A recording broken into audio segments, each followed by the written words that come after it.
السلام عليكم وأهلا Good بكم morning إلى to اليوم you all الثاني من to the المنتدى second day منتدى الجزيرة of الثالث والذي يتم AlJazeera's تحت third شعار forum الإعلام convened under the والشرق title الأوسط Media and ماوراء the Middle العناوين. East beyond the The second headlines. day of our forum will be dedicated to the future, both in terms of form and content. Citizen journalists versus power politics, as well as the coverage of future wars. But our morning session will start with an insight into ourselves and our immediate environment. Our keynote speaker is Lawrence Lessig, Professor of Law at Stanford Law School and founder of the Center for Internet and Society at Stanford. So please welcome Professor Lawrence Lessig.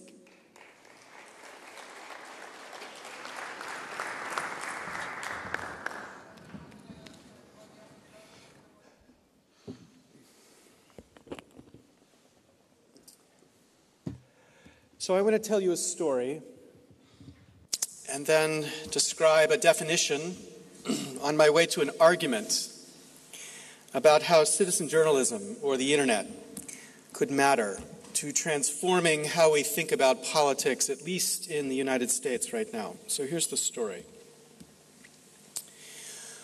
One of the greatest Americans is this man, Frederick Douglass, a man born into slavery who was liberated from slavery and helped our nation itself become liberated from slavery. Douglass wrote of his life in his narration, which was an extraordinarily important book transforming the debate about slavery in the United States.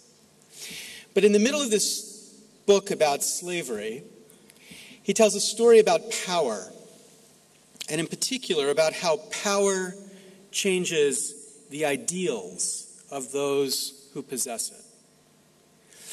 And he tells of a woman who was one of his owners and how the power of slavery changed her. This is what he wrote.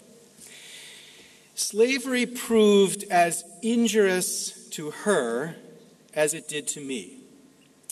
When I went there, she was a pious, warm, and tender-hearted woman. There was no sorrow or suffering for which she had not a tear. She had bread for the hungry, clothes for the naked, and comfort for every mourner that came within her reach.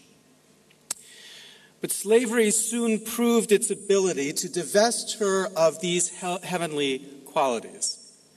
Under its influence, the tender heart became stone, and the lamb-like disposition gave way to one of tiger-like fierceness. This is a story of how ideals are changed.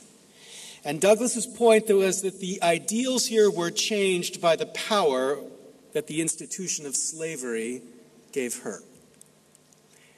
The power which changed her by changing these ideals.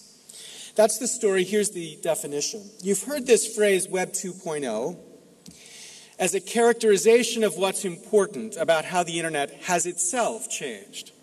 This is a definition originally sparked at an O'Reilly conference that began to contrast different features of the different history of the relatively young internet, the contrast between the way in which entities like DoubleClick gathered revenue and entities like Google AdWords gathered revenue.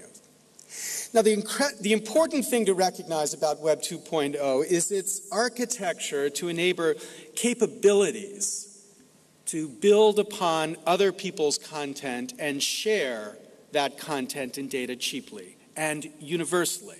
The idea of the web as a platform to which content and applications get built, enabling what we could think of as a read-write capability for anyone building for this platform generally. Now, the key here is to recognize how this architecture changes the power of those who operate on this network.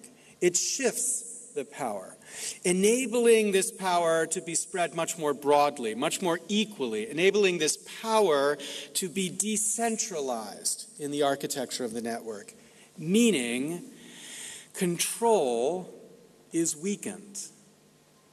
The control of the entities which before had power is weakened.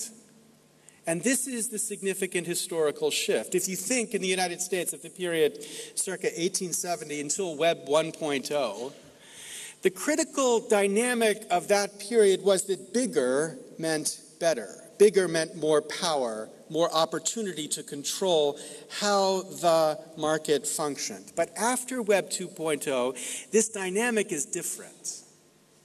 As power is decentralized, how one succeeds in this market is different. That's the definition. Here's the argument. As many of us reflect upon my own nation, the United States, we think about the birth of this nation as surrounded by a set of ideals. Ideals such as free speech, democratic deliberation, and eventually, after the work of people like Frederick Douglass, equality. Power in that history has made the nation different. The 20th century impressed upon the nation the need for certain type of control, different from the ideals of its past. Control which concentrated power and controlled, at least indirectly, how many of the ideals and opportunities in the nation were spread less equally. Power here, power, not the ideals, made things succeed. Now that history has had an important break, I think, in just the last 4 years. And bizarrely, something as trendy as, quote, Web 2.0 is at the center of that debate. And as that shift has occurred, the nation has been forced to choose. People within the structure of this nation forced to choose whether to enable, once again, the original ideals of this nation. And though many would aspire to these ideals, many in a position to implement them are simply unsure of whether they should be respected again. They're unsure because this architecture enables the loss of control, the loss of a certain type of power, and that loss creates an anxiety about just how they will function in a world where the architecture doesn't grant them the control they once had. And this is an anxiety that is existing not just in the context of the net. It's an anxiety about the loss of power generally.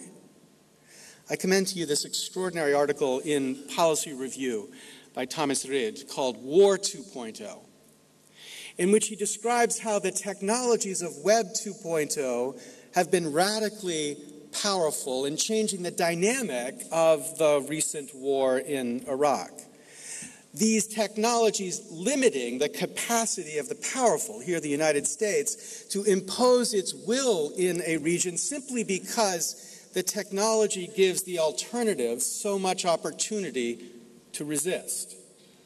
The technology here creates the anxiety, and that anxiety forces the nation to question which model, its original ideals or the current ideals, it will choose. So what are these ideals? How have they been affected? About 14 years ago, this advertisement was shown once on television in the United States. This advertisement for a computer company. Today we celebrate the first glorious anniversary of the Information Purification Directives. We have created, for the first time in all history, a garden of pure ideology, where each worker may bloom, secure from the pests of vain contradictory reports.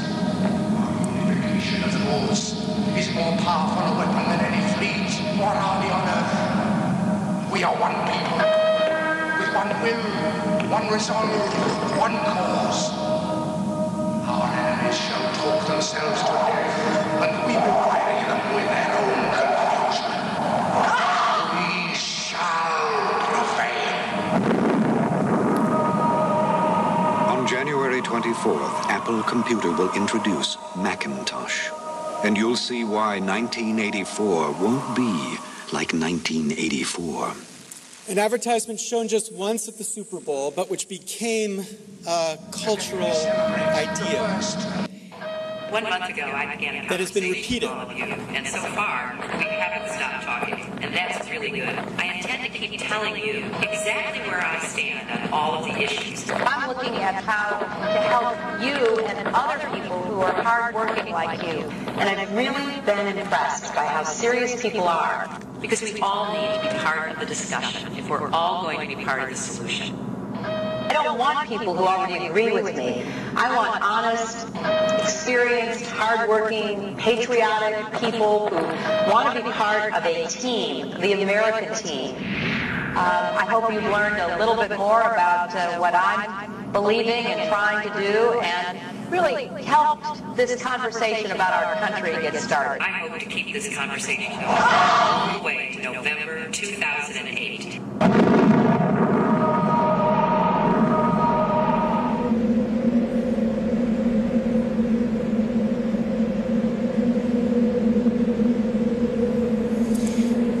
Advertisement created by nobody who had any direct association with the campaign or authorization of the campaign for Barack Obama.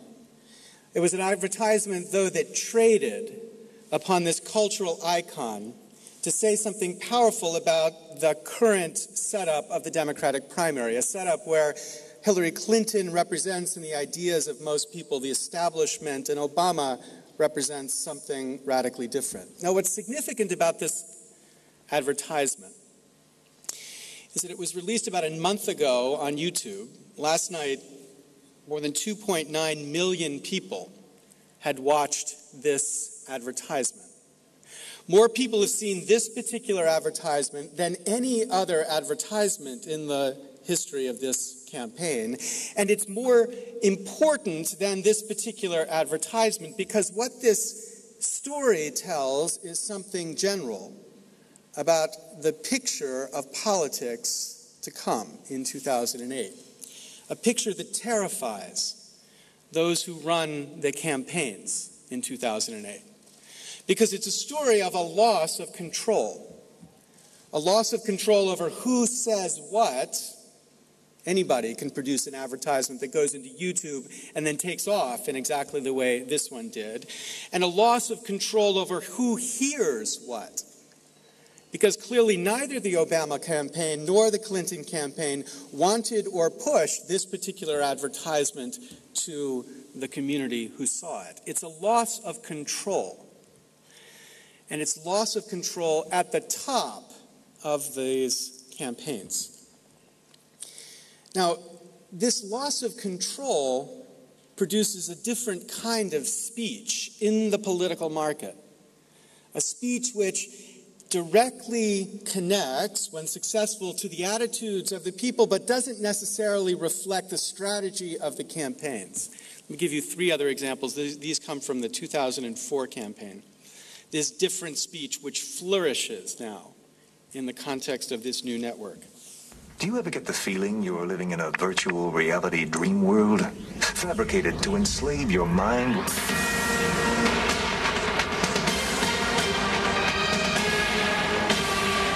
A live all-war edition of American Juniors. Shake, shake, shake your body. Shake, shake, shake your body. Push him up, push him up. But there is another sound, the sound of goodwill.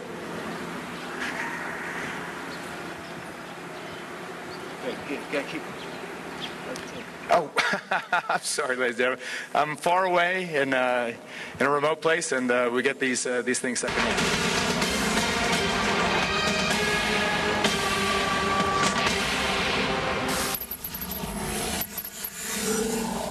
Or this one's a little simpler to make. So to answer your question, I just know how this world works. I see on the TV screens how hard it is. We're making progress. It is hard work. You know, it's hard work. It's hard work. A lot of really good people working hard. They can do the hard work. That's what distinguishes us from the enemy. And it's hard work, but it's necessary work, and that's essential. But again, I want to tell the American people, it's hard work. It is hard work. It's hard work. There was no doubt in my mind that it's necessary work. I understand how hard it is. That's my job. No doubt about it. It's tough. It's hard work, which I really want to do, but I would hope I'd never have to. Nothing wrong with that.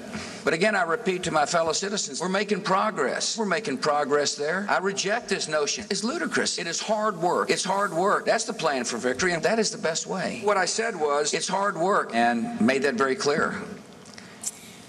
And this one here is my favorite.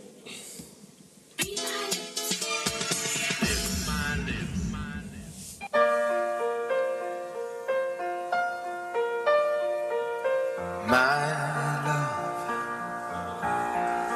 there's only you in my life, the only thing that's right.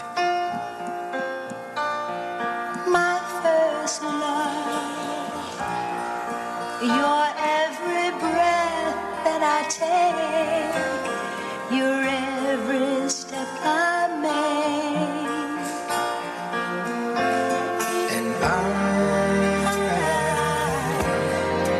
I want to share all my love with you. No one else will do. And your eyes, they tell me how much you care. Oh. Read my lips, take dictation. So this is a little bit of the read-write politics that the internet is inspiring here, but the key here is not anything of the technique that you've seen, because of course television networks and film producers from the beginning of those forms of media have been able to do exactly the things I've displayed for you here. The key here is not the technique. The key here is that this technique has been democratized. Anybody with a $1,500 computer can begin to take sounds and images from the culture around us and remix them to say things differently, and using a free platform of distribution to put that speech into a marketplace where it is as successful as it is demanded. This is changing the freedom to speak by changing the power to speak, making it different. No longer just a kind of broadcast democracy, but increasingly a bottom-up democracy. No longer just the New York Times version of the story, but increasingly a blog democracy, telling it and spreading it differently. No longer the few speaking to the many, but increasingly peer-to-peer. This is a trend in how communications happens, and it restores in an important way older ideals about how democracy happens. It restores an ideal of this read-write democracy, where the people participate as much in the changing and spreading of the message as those who control the campaigns. And it's the beginning of the revival of something of a read-write culture. Because we need to remember in my country, we need to remember these older ideals. In 1906, this man, John Philip Sousa, one of America's greatest composers, traveled to the United States Congress to talk about a technology, something he called the, quote, talking machine. John Philip Sousa was not a fan of the talking machines. This is what he had to say. These talking machines are going to ruin artistic development of music in this country. When I was a boy, in front of every house in the summer evenings, you would find the young people together singing the songs of the day or the old songs. Today you hear these infernal machines going night and day. We will not have a vocal cord left, Sousa said. The vocal cords will be eliminated by a process of evolution, as was the tale of man when he came from the ape. Sousa's focus was this idea of the young people together singing the songs of the day or the old songs. This is a picture of culture. It's a picture of culture which we could call read-write culture, where people participate in the creation and the recreation of their culture. In that sense, it's read-write. And the ideals that Sousa expressed recognized a certain fear that the capacity to engage in this read-write creativity would be lost, and lost because of these, quote, infernal machines. They would take it away, displace it, and in its place, we'd have the opposite of a read-write culture, what we could call a read-only culture, where the creativity of artists was consumed, but the consumer was not a creator. Culture that was top-down, where the vocal cords of the millions were lost. Now, in fact, as you look back at the 20th century, at least in what we think of as the developed world, it's hard not to conclude that Sousa was right. Never before in the history of any culture had culture become as concentrated, never before as professionalized, never before had the creativity of the ordinary people been as effectively displaced, and displaced, as he predicted, by these, quote, infernal machines. 20th century was, at least in my country, the passage from this read-write to a read-only culture. And the 20th century was also this passage to a read-only democracy. Well, the messiness of politics in the 19th century has been replaced, or was replaced, by a certain order, what some call cadre politics, where the image that makes the politician happiest is this image of the quiet listening to the message broadcast by the campaign, controlled and directed as the campaign wants. The Web 2.0 has blown that up. And the 21st century is the changing of this particular way in which culture gets made and politics gets made, from the read-only to the read-write. It's not just, of course, the YouTubes, but increasingly the contribution of blogs and social sites on the leading edge of what we should think of as read-write politics. Radically different way to build government and politics and culture, restoring ideals, I suggest, that are actually quite old.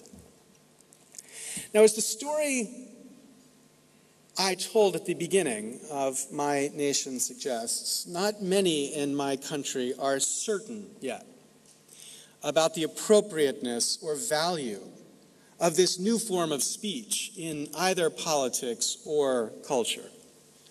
And so it faces, I want to suggest, certain threats. I'm going to name 3 threats.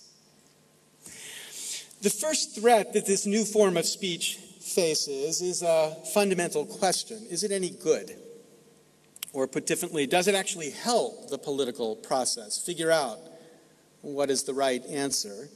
Or is it really truth that it is speaking to power? Subject of the next panel in this morning's discussion. These questions are put most powerfully in a revised edition to a book written by Professor Cass Sunstein, which originally titled Republic.com.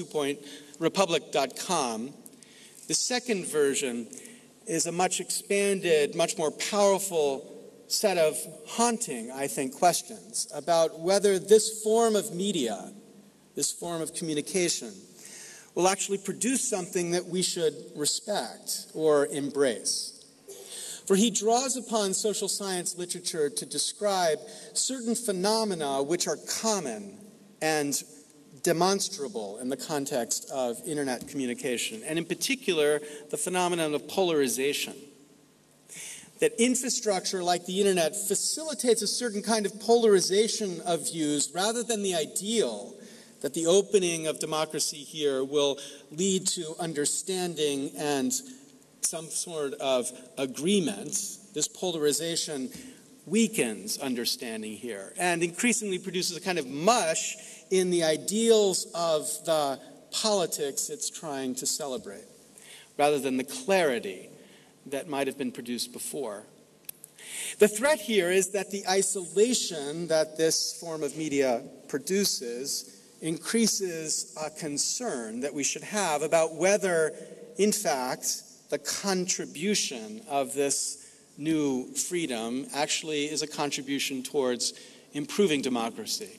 And this is a threat that more are increasingly beginning to watch, as this form of communication competes with the traditional broadcasting model, as the ethics of the traditional broadcasting model are compared to the ethics of this form of media, as truth becomes less and less a necessary component of this new form of amateur creativity, and fairness is not at all a component of this new form.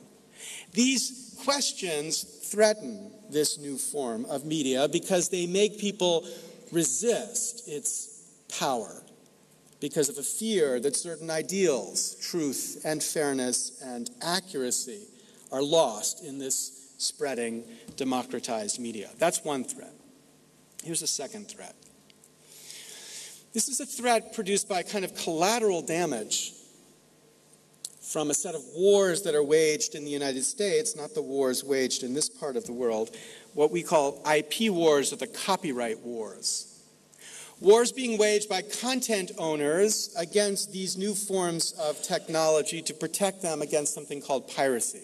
Wars which my friend Jack Valenti, the former head of the Motion Picture Association of America, referred to as his own, quote, terrorist war, where apparently the terrorists in this war are our children. Right? Now, these are wars that are being waged both rhetorically and in technology, as weapons are developed to enable these companies to protect their content. And the latest rounds of these technologies are technologies to facilitate content recognition, to make it easy to identify audio and video, and therefore identify the ownership of this audio and video.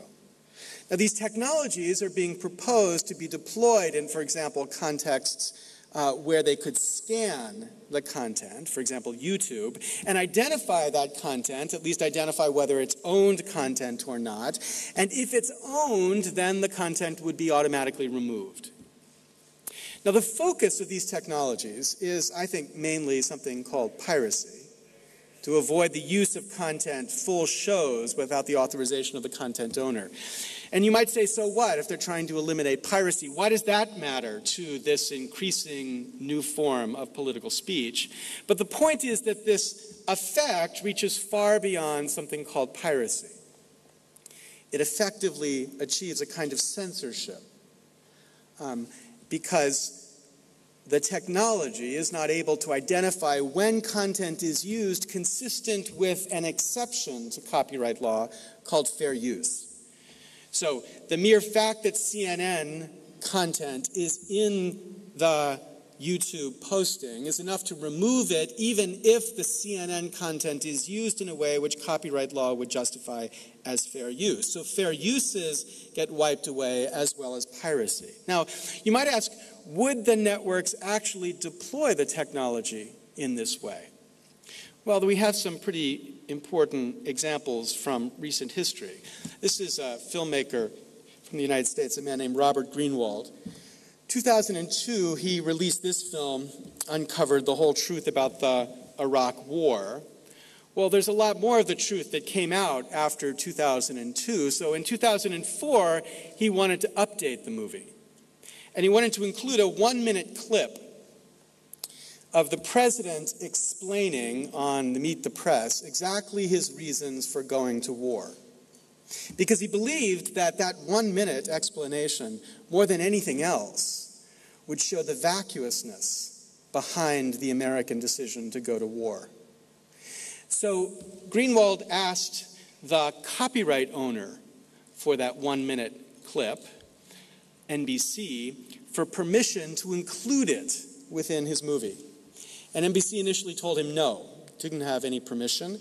And when the agent asked why, the initial response was, well, it's not very flattering to the president. The idea of the network was not to expose the president because the network knew that if they exposed the president, it was unlikely they would get the president back on their show. Or in 2004, Fox News, of course, a very important actor in the American political scene, was attacked in one of Greenwald's films, a film called Outfoxed. The aim of the film was to show that Fox was not, in fact, fair and balanced. To do that, he had to use clips from Fox News to demonstrate that Fox was not as they represented themselves to be. Fox's response to this movie was not to say that the movie was wrong. It was to say that the movie was filled with, quote, piracy. Roger Ailes, the president of the network, said, any news organization that doesn't support our position on copyright, forget the truth, it's copyright that concerned him, is crazy. Everybody should stand up and say, these people don't have the right to take our product. And why? Why is there a problem with Robert Greenwald taking quotes and using them to evaluate the truth of those quotes? Ailes said, because, quote, it puts journalism at risk. The idea that you could quote and refer to other journalistic work freely puts journalism at risk. Right? Now, the point is that the incentive here that these networks have is to keep control over their content. And the technology that's being developed here will be a tool to enable them to keep control over their content. And the temptation, built in part by 100 years of this kind of control, will be to keep control over their content. And that temptation is, I think, the second great threat to the opportunity for this technology to be used in a different way. Here's the third. The increasing government power over the network and the opportunity it presents for producing this kind of control. Now, many people look at the internet and they say, well, isn't there actually limited government control, especially as you think geographically, limited government control over the opportunity of the network? And this has been a debate which has gone on in cyberspace context for a long time. I wrote a book in 1999 called Code and Other Laws of Cyberspace. The argument in that book was echoed in a book by Jack Goldsmith and Tim Wu, Who Controls the Internet? The basic argument of both of these books is that we're going to see slow changes in the architecture of the network pushed by commerce and government, the consequence of which will be to increase the regulability of the internet and to increase it internationally. Now, my argument and the argument of Goldsmith and Wu had been criticized. The basic criticism is said, well, look, it just hasn't happened. There hasn't been this increase in government's ability to regulate the internet. Look at things like spam and phishing and peer-to-peer networks. In fact, there's anarchy aplenty on the internet. Why do you think the government will achieve the opportunity to regulate the internet anytime soon? And these criticisms, I think, pointed to a very important missing part in the argument of my book, Code. And the missing part has now been supplied by a colleague of mine, a friend as well, a man named Jonathan Zittrain, a professor at Oxford, in what I call Z-theory, Zittrain theory. And Z-theory's basic explanation here is how we're going to get the radical change in the willingness to regulate the internet, to change the net from what we knew it to be into this net which will facilitate government control of content. Z-theory then, in this sense, plugs the hole in Code and Other Laws of Cyberspace. And here's the hole. In that book, I set out this model of regulation. I said we should think about these different forces which regulate the law, norms of society, market, and most importantly, the architecture of the internet. And recognize that in this four-modality model, the law has a very important effect. The law can help change each of these four regulators to make them regulate differently. Well, Z-theory adds a simple truth to this story, that terror affects the law quite dramatically. That in ordinary times, politics is driven mainly by special interests. Minor, predictable changes happen in that context, but terror excites a kind of extraordinary politics where we have radical changes in a very short period. And the best example of that is the changes that happened after 9/11. The, quote, Patriot Act in the United States enacted into law changes that are fundamentally inconsistent with the tradition of American law and values of American law, but it's explained by the terror around 9/11. Z-theory basically says terror will drive the same changes in the net. And here I don't mean terror in the sense that we speak of as terrorists, but just terror in the sense of threats that make people deeply fearful. So think about this a bit. There's a picture of the happy internet people like I talk about a lot. Zittrain says this is the generative internet, the internet which is enabled by end-to-end network, where control is at the edge of the network, not in the core of the network itself, and general-purpose computers, meaning computers that can basically run any computer, any program. When you add those two things together, end-to-end network and general-purpose computers, you get the generative internet, meaning an internet which enables lots of innovations. So think about the history of innovations in the story of the internet. The internet itself is created by Bob Kahn and Vint Cerf. At least Vint was basically a kid at the time. The World Wide Web is invented by a Swiss researcher. ICQ, the first peer-to-peer messaging technology, is invented by an Israeli teenager. He and his father then take this technology and sell it to AOL for $400 million. Hotmail, the first HTML mail service, is invented by an Indian immigrant who then takes it and sells it to Microsoft for about $400 million. Yahoo and Google are both invented by students, Stanford dropouts, who turn these technologies into massively successful companies. Now look at all of these innovations and these innovators. What do they have in common? They are all kids and non-Americans. The most important innovations in the history of the internet are by outsiders from the main control of the internet. And this is no accident. It's a consequence of the design of the internet, this generative internet, that invites outsiders to develop for it, and success is determined not by who has what control, but by whether the product has a demand.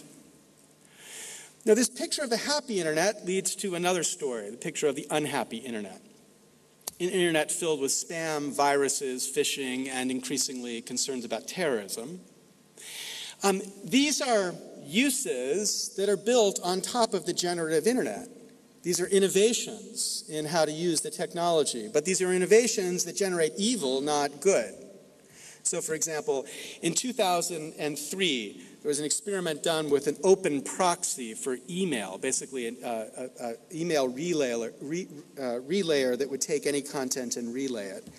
That proxy was discovered by spammers within 10 hours. 66 hours later, there's more than 229,000 messages that have been sent through this one server to more than 3.3 million people. The network open for finding this kind of hole and exploiting it almost immediately. Or in 2004, the Sousa worm infected more than 500,000 computers within just 3 days. Or the year before, the Slammer worm infected more than 90% of affected relevant Microsoft servers within just 15 minutes. Right? Or in 2003, the SoBig.F email accounted for more than 70% of emails sent to AOL on the internet itself, 23 million messages to AOL alone. Now, these individual examples point to a very obvious trend. This is a mapping of security incidents on the internet.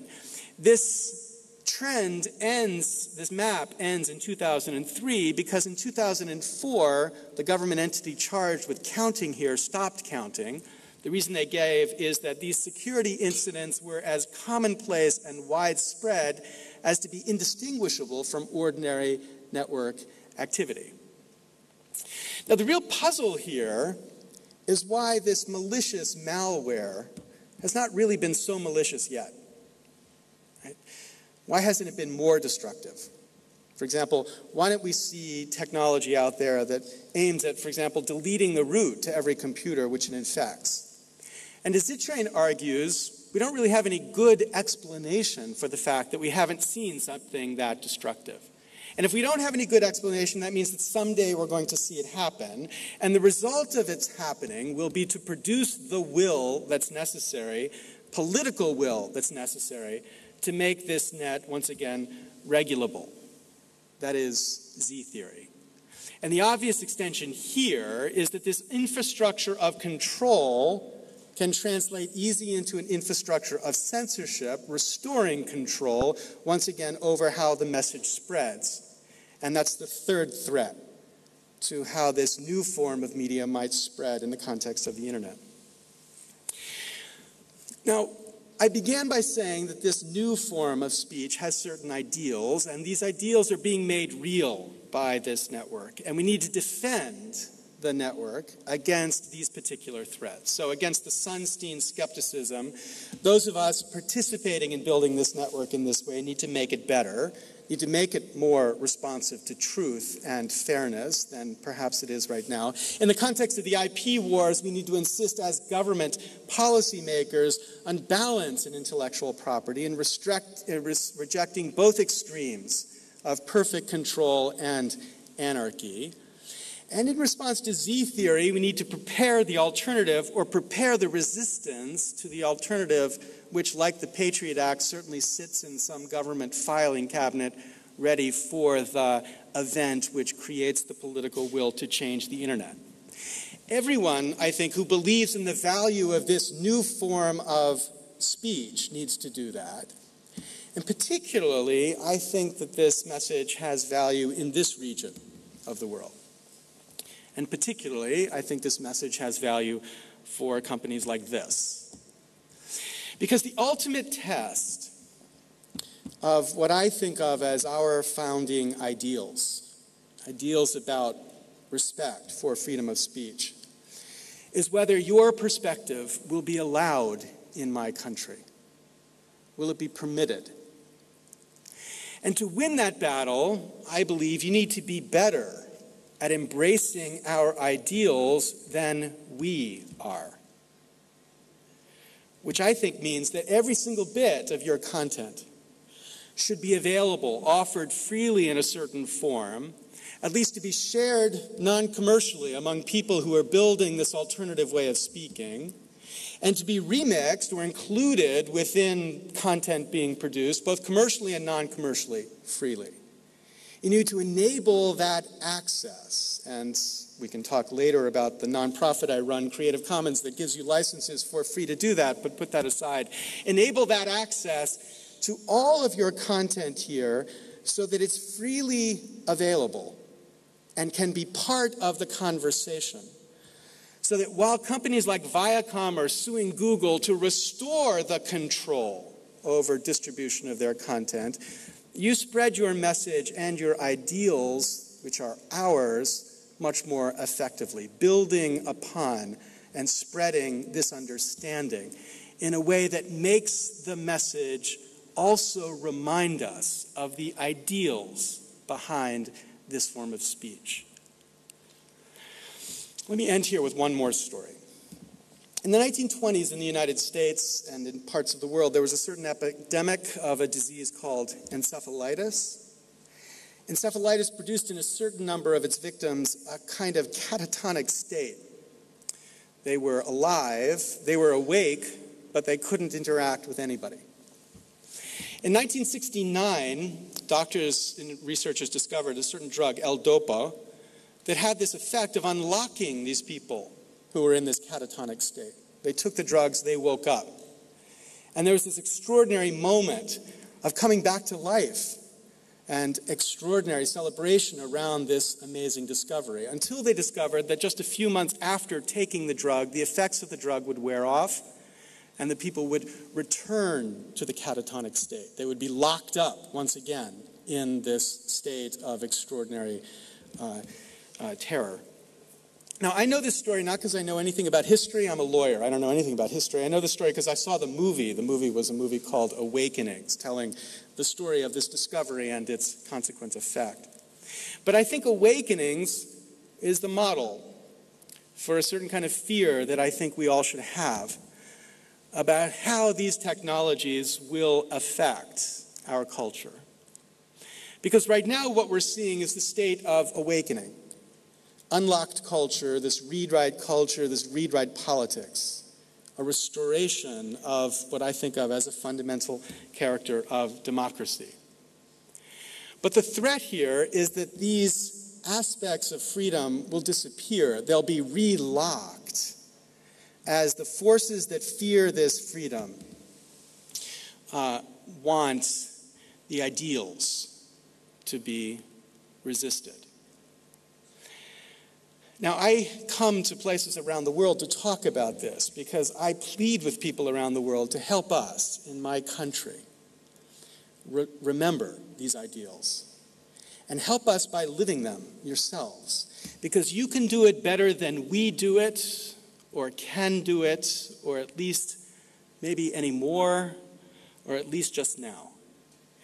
You can demonstrate the value of these ideals of freedom by practicing them and showing us the understanding and the recognition of democracy that comes from their spreading everywhere. Thank you very much.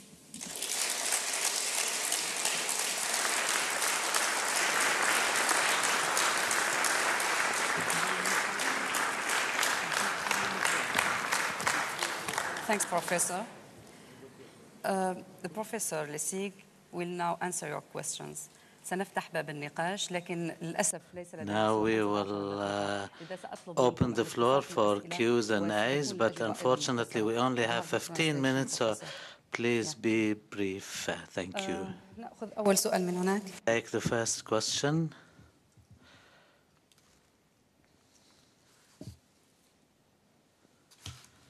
Good morning.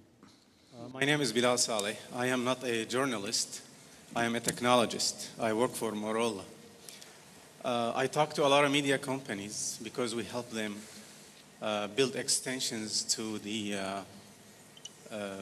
to enable outreach of media and content to a wider audience using mobile technologies.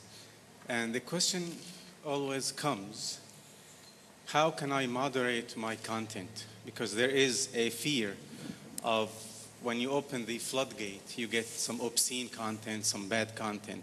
How can I moderate my content? And I know technology eventually will evolve to be able to scan and do pattern matching and all kind of stuff and block some content. But the question is this the answer? Do you believe at one time we will reach the point where we have a self-governing system using the Wikipedia example, where I believe on average, if somebody put a piece of misinformation, somebody else will clean it up. Do you think in the media world we will reach a point where we ourselves as consumers of content will react to bad content and clean it up in a short period of time versus giving that piece of control to media companies or governments? Thank you. Yeah, so the answer is yes, I believe we will come to that point. And in fact, we've already come to that point for much of the content that exists out there. One of the things media companies forget is that there's another form of creativity out there which is essentially free from any control. That's content produced through writing texts. So I write a book, Free Culture. That book gets reviewed by people.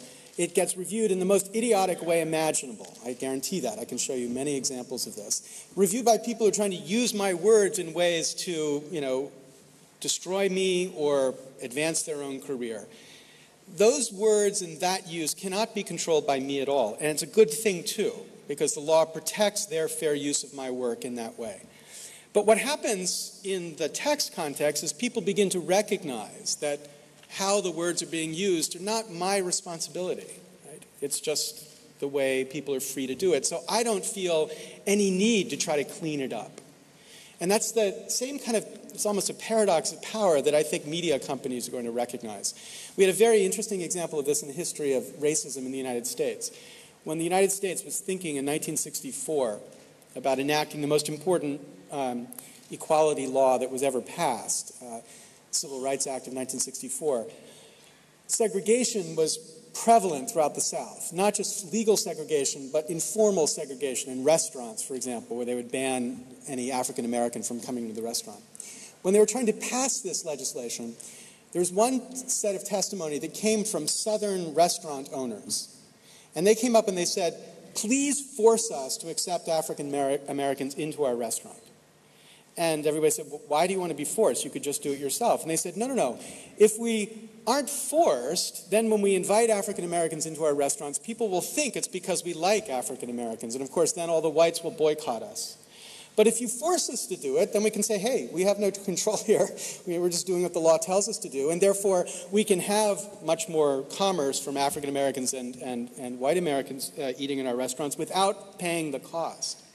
And in a certain sense, I think that's what will happen with media content too. In a world like today, where they control every single use of their content, they are responsible. And when their content shows up on a Nazi television station, somebody should say to them, hey, what's that about?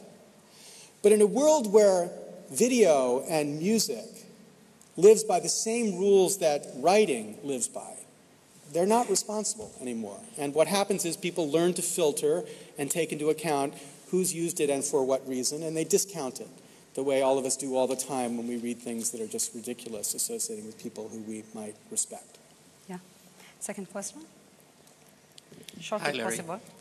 My name is Helmi Nauman. I work as a researcher with the Harvard Law School's Berkman Center for Internet and Society, and the research is an open net initiative, and we monitor basically the internet filtering practices worldwide.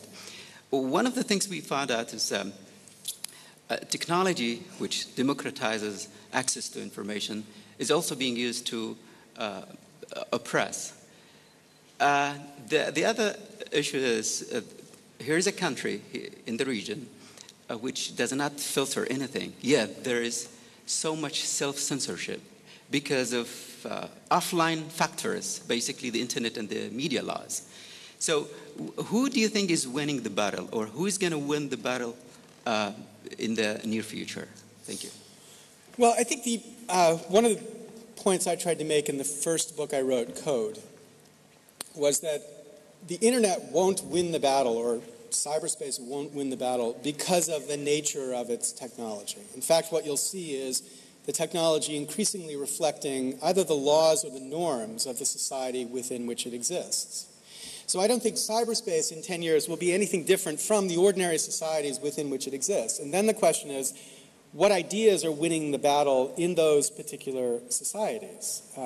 Are they ideas of access and freedom, or ideas of control? I wouldn't carve the world up in any simple way and say that in certain societies freedom is winning versus control. For example, if you think about intellectual property issues in the United States, there's a very important battle about whether the United States will respect freedom here. The freedom for people to take and use content in a way that expresses ideas, the core of what free speech is about. Yet the United States courts and lawmakers can't imagine that's an aspect of freedom. Right? So while Congress can't pass a law that courts will allow to stand to regulate something called pornography, because pornography is such an important free speech value apparently in the United States, any law passed to regulate copyright survives the First Amendment without second thought. Right? So there's this weird inconsistency in the concern for freedom there that I think makes the story much more complex. But I think the internet won't be an interestingly different space. It will be a reflection of society, and then the battle is which ideas reign in any particular society. Okay, we'll take a question. Yeah? Tamer al-Maghrabi from the web portal islamonline.net. I first want to thank you for a very inspiring speech there.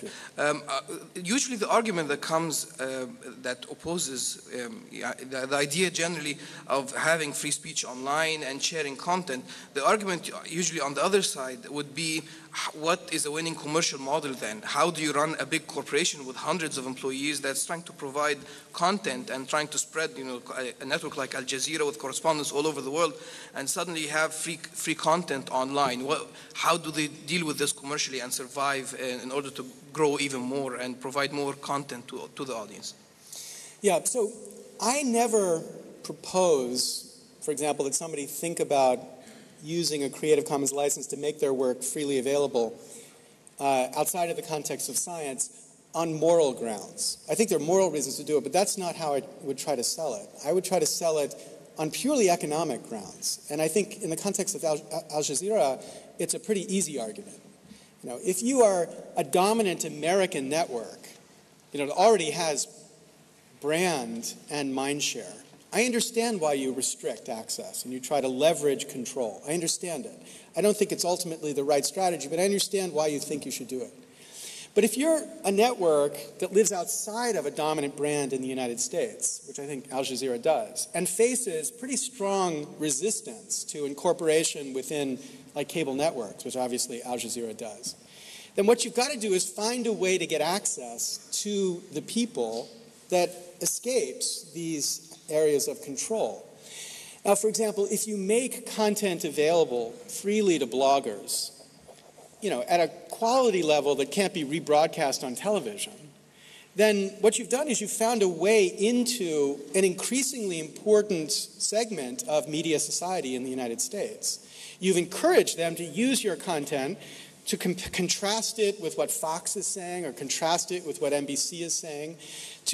Sometimes they'll make the contrast and criticize you, but sometimes they'll make the contrast and say, this is actually a better story. It's a better account of what happened than what is on Fox. And increasingly, you will be seen not in the way I think many Americans see AlJazeera, but instead as a news organization, which is trying to tell a story which is coming from a particular perspective, like all of us are.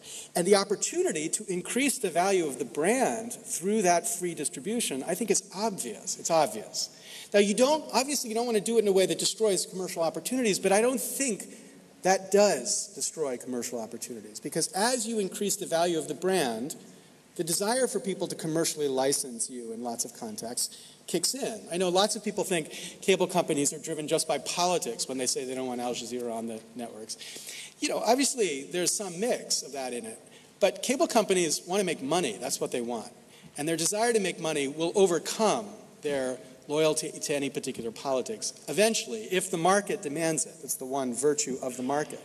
So you've got to find a way to increase that demand in the market, and I think freer access to the content in terms that are free and open is an obvious strategy in the context of this emerging form of media.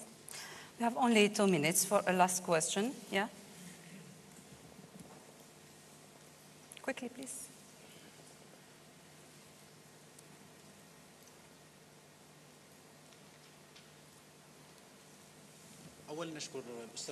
Translation. First of all, we thank the presenter for a wonderful presentation. I thank the presenter. It was really a valuable one. I have 4 questions. You're only allowed 1 question, so you have to choose the best.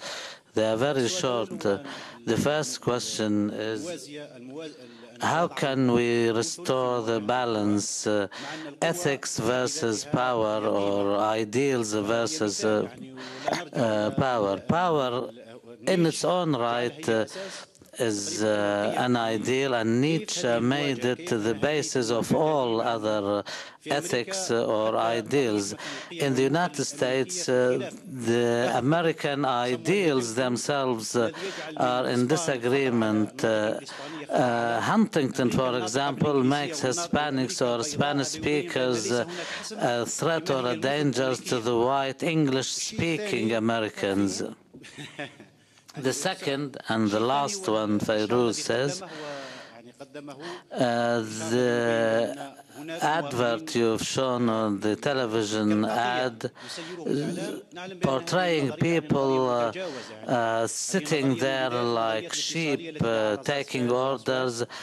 These are all theories. Now we know the recipients, even in the war against Iraq, shows that public opinion, even in Western countries, is not that naive or simple, even if all the media outlets carry the government's argument forward. Thank you very much. Thank you. We have now no time. Please, Professor, answer the questions. I think that with respect to the first question, all of us begin to realize that we are powerfully limited by the way we were raised. So, limited in our own imagination. So when people say to me, how do we add more truth or ethics into the conversation around the internet? The way I was raised, the only answer I can give is to encourage more speech on the internet. Now, there are other people in America in particular and other places around the world who say the response should be more control.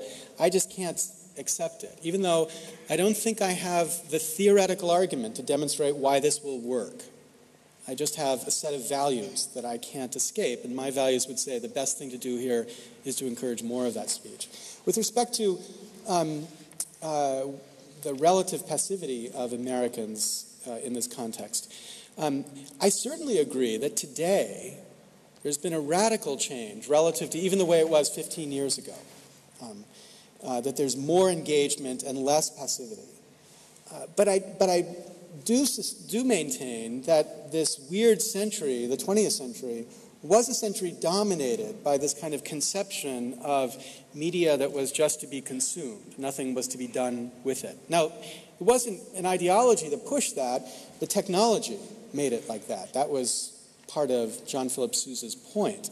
The technology would just encourage people no longer to be creators of culture, but just consumers of culture. And as they were just consumers, they would lose the capacity to create.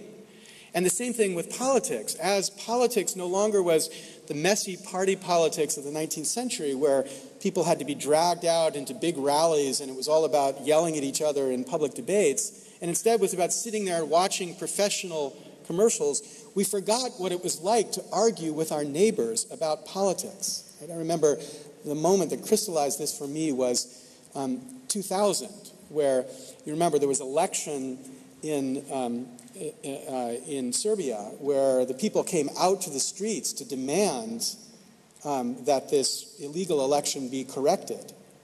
And there was real activism. That was real democracy. And the United States, a couple months later, when many people felt the election was equivalently improperly affected, there was extraordinary passivity by ordinary people about it. They just listened to the news talk about it, but nobody went to the streets and marched about it.